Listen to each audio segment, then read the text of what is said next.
Fight Fans here with the WBO middleweight champion of the world, Demetrius Andrade.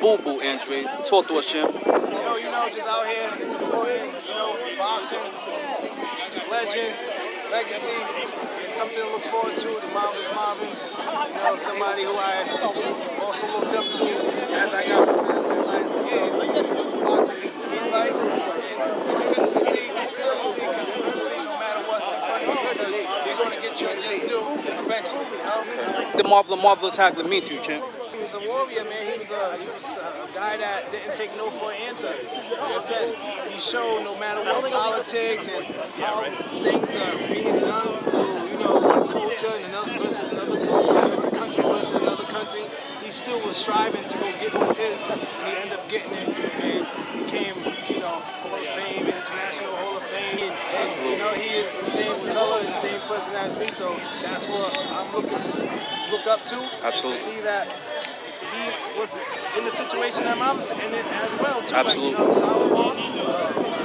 I'm black, of course. Right. And like I was saying, it's not that it's a bad thing. It's just like, us as people, when you maybe get support behind our fighters or our whatever's going on, our community, just like everybody else does. Absolutely. A Mexican champ, the reason why, because 80,000 Mexicans come. You know what I'm saying? Absolutely. He's not fighting nobody, of course. Billy Joe, which he's okay, but where was George Lopez? Where was Mario? They wasn't up there. I ain't got time. That shit.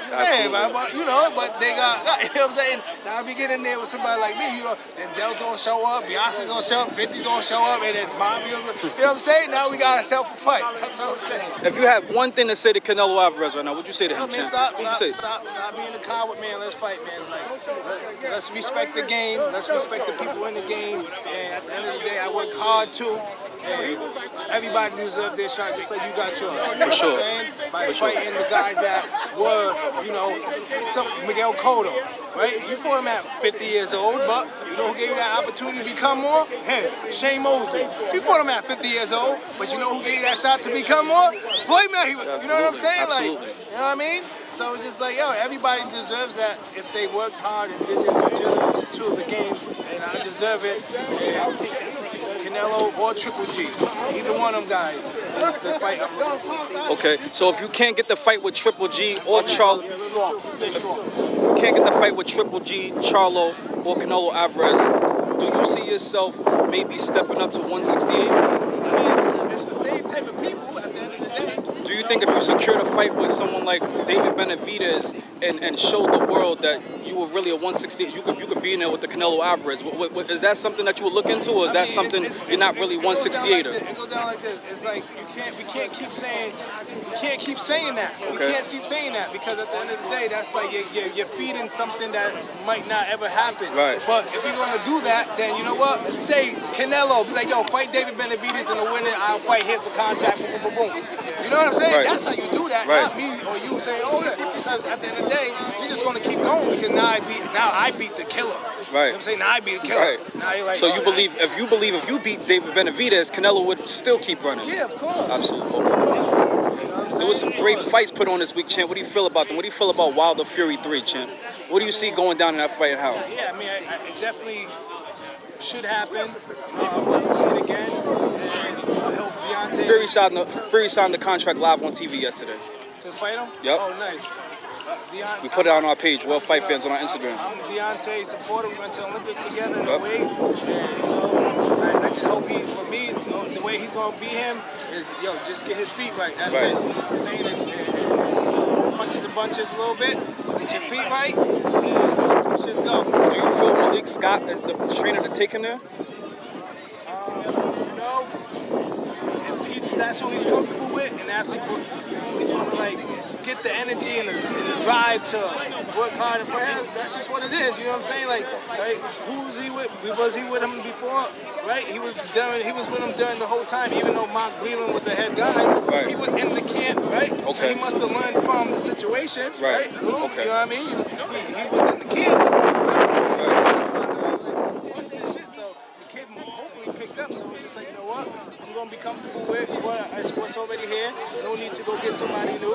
That's how you feel. Right. You know? At the end of the day, you know, what can anybody really get him to do? Because once you're in there, you're gonna do the same thing. But for me, like for Deontay, my thing would be just keep fighting on your feet. That's it. Absolutely. The punches is gonna be the punches. You Right. can't teach him how to throw another punch. Right. You know what I'm saying? You guys just, all you can do is really help him guide him through a fight. If you become somebody different or, you know, whatever trainer, they got to be good enough to help game plan the strategy. You know what I'm saying? But what are you going to teach him? How to throw a hook. Yeah, his hook's been knocking everybody out. Absolutely. I throw right hand, shit's been knocking out everybody. Absolutely. You know? So if you're not a foot guy, then you can't teach him anything. Right. Errol Spence, Manny Pacquiao, big fight on the horizon. What do you feel, Chin? What happens in that fight? I mean, may the best man win. Of course, 50-50. Manny Pacquiao is 50 years old, but he looks like, you know, he's young and tough and he's ready to go. You know what I'm saying? You know, that's just how that culture is, you know. And he's disciplined to another level.